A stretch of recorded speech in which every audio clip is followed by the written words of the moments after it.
জনরব media, জনতার কথা বলে। নমস্কার, জনরব মিডিয়া থেকে শুক্লা গাঙ্গুলি। চলুন হাওড়া জেলার শালকিয়ায় রেশন অফিসে একটু ঘুরে আসি।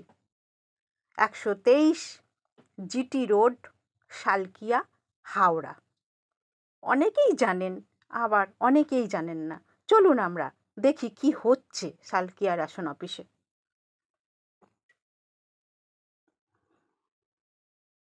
জমিয়ে রান্না হচ্ছে।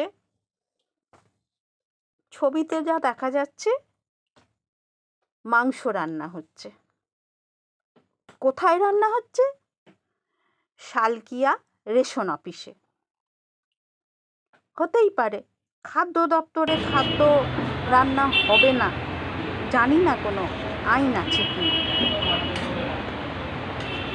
অনেক অভিযোগ এসেছে, এখানে পরিষেবা পাওয়া যায় না। অনেক মানুষ ঘন্টার পর ঘন্টা তারা বসে থেকে বাড়ি ফিরে আসে, আবার পরের দিনে যায়। চলুন এবার খাওয়া দাওয়া, রান্না তো হলো, খাওয়া দাওয়া, উপহার দেওয়া।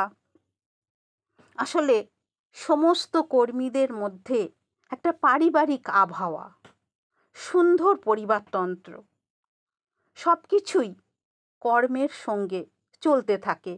জন্মদিন, আইবুড়ো ভাত, বিভিন্ন বার্ষিকী, এটা তো খুবই ভালো। কর্মের সঙ্গে খাওয়া দাওয়া না থাকলে কর্মটা ঠিক সঠিক হয় না। মুখ্যমন্ত্রী বলেছেন উৎসবে মেতে থাকতে।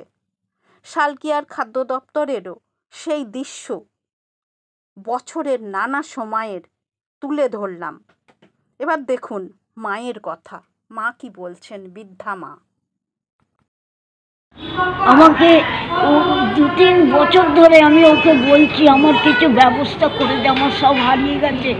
হ্যাঁ, বলে তুমি তো মরবার সময় হয়ে গেছে, এখন কিচ্ছু হবে না, কিছু হবে না, এইরকম করে বলে। আমি খাবো কি? আমার আর শক্তি নেই যে কাজ করবার। চিন্তা করুন, নিজেরা খাচ্ছে আর ওই বৃদ্ধা মাকে বলছে তোমার মৃত্যুর সময় হয়ে গেছে। আমার একটু বিধবাদের ওই বৃদ্ধা মা গত 2-3 বছর ধরে রেশন অফিসে আসা যাওয়া সময় আসবে, এখন যাও, কি দরকার আমাকে বলো।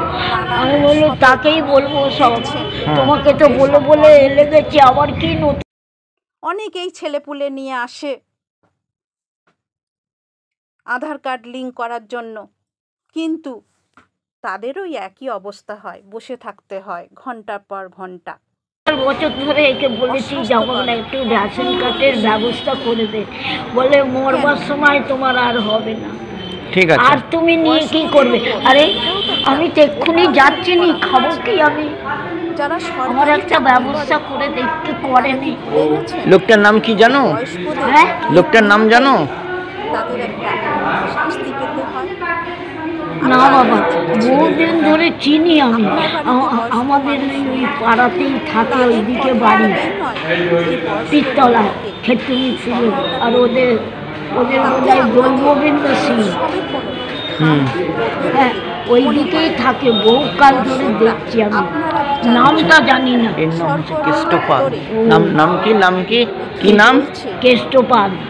হ্যাঁ, ঠিক আছে। আমরা নানা উৎসবের ছবি দেখি, যেখানে রান্না বান্না করে নানা রকম খাবার আস্বাদন করছে, সবাই মিলে পারিবারিকভাবে আনন্দ উপভোগ করছে। আর এই মহিলা 2 বছর ধরে চোখের জল ফেলছেন।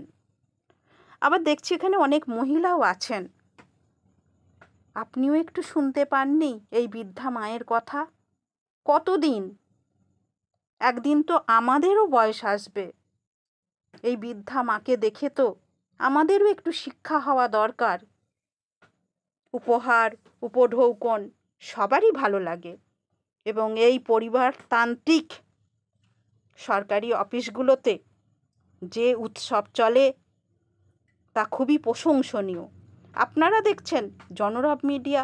আবার আসছি অন্য কোনো খবর নিয়ে।